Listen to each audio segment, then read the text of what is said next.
Okay, so this guy was here, and I routed him that way because he was out of line of sight, but the nearest building away from a known enemy unit was this one, and moving back here actually got him out of line of sight of normal range, so actually he could move all the way back to this building, and that's where he'd have to go. So I think I corrected that. Now to check about DMing that guy. All right, so this guy right here that's broken under this guy, he does not, for some reason I thought he had to DM if he was within line of sight and range of a gun, but he doesn't. I think if this guy were adjacent, he'd have to, but he does not, so we're good. Real quick, this is something I found, this is during turn 2. I just wanted to pop in here real quick and say something. So you see right here, this building, this unit should have moved into this building. Because I was looking for fire lanes, right? And I'm like, well, he could kind of hit here, but I should have put it here because he would go right up this spine, right through there and hit there. Because I'm getting ready to move some guys over there, and I'm like, I'll have to look around if there maybe someone else can hit him. But I mean, I'm not quite to that yet. I'm still prep firing, but that would have been able to shoot right up the middle this way. This guy could have, well, if he goes in that building, he can cover and shoot him there, and he can shoot him when he goes into the building, but pretty wild. And it's funny as you just start to look at things. All right. Okay, sorry, I'm holding the phone and I can't really draw the string. So this guy ended up moving in here, 1, 2. This guy was sitting in this building using the method that I think it's Ritterkrieg, or I don't know who it was. Was it Ritterkrieg or Neil? I don't know who taught me this thing.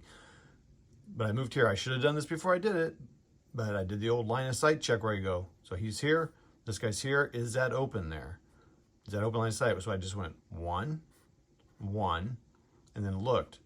That dot, can see that vertex or that center, and that dot I thought probably can see that center, and then when I pulled the string, wide open. So it was a 4 down 3 shot, and I rolled a 7. So now it's a 4 on the 4. So great. Okay, into turn 2, taking San Stefano. Yeah, so the Americans on this turn, the big news. So I took 4 in the first turn. I said if I averaged 4, I'd win. They took 9, so now they're at 13. They took 5 south of the line. They need to take 2 more. They'll do that this next turn. These small squads will move. These half squads will move in here, so that'll meet that requirement for there. Then the rest can be up here, or the rest can be down here too. So basically, these guys are just going to move. They rushed this guy. I outright took out. I think I took out 2 squads here and up here. Oh, this was a half squad. Just some good rolling there. The Germans skulked, did some of that. This guy's surviving, though his squad did DM, so he's going to try to rally him here. I did have a couple of great rallies of DM guys down here for the Americans, and up here Americans up in the woods, and both in wood hexes with -1 leaders. That was pretty cool. So they rallied with the DM. One guy didn't, but 2 of the 3 did. So that's cool. So yeah, that was a big turn for them. This should be there, yeah. So 1, 2, 3, 4, 5, 6, 7, 8, 9, 10, 11, 12, 13, yeah. Yeah, so the Germans now just have to really just kind of, well, they can't really, here's the problem, they can't really just move back because the line is holding these Americans up here.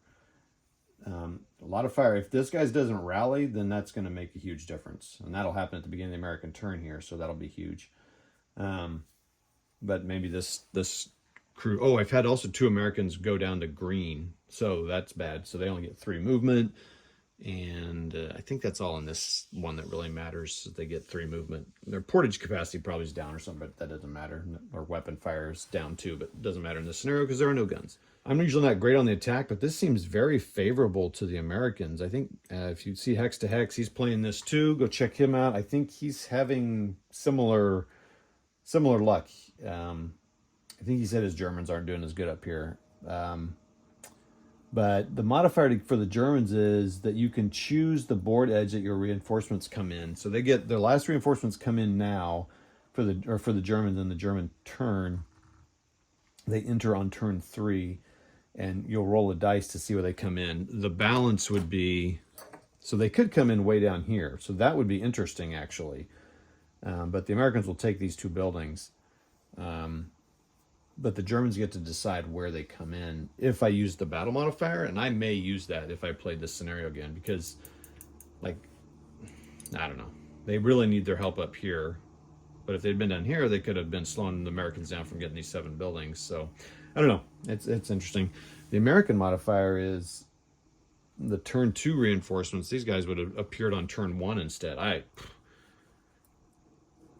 And then almost as the Germans, I almost might have chosen to come in the back here. I don't know. This is, yeah, it's pretty cool. When I'm doing this well as the attacker, I think, am I not doing something right? Anywho, I guess I can zoom in on the board here a little bit. So let's look at the south part of the board. Let's loosen the old thing here and zoom in. So we got that. Sorry for the glare. And then we'll go up here to this part of the board.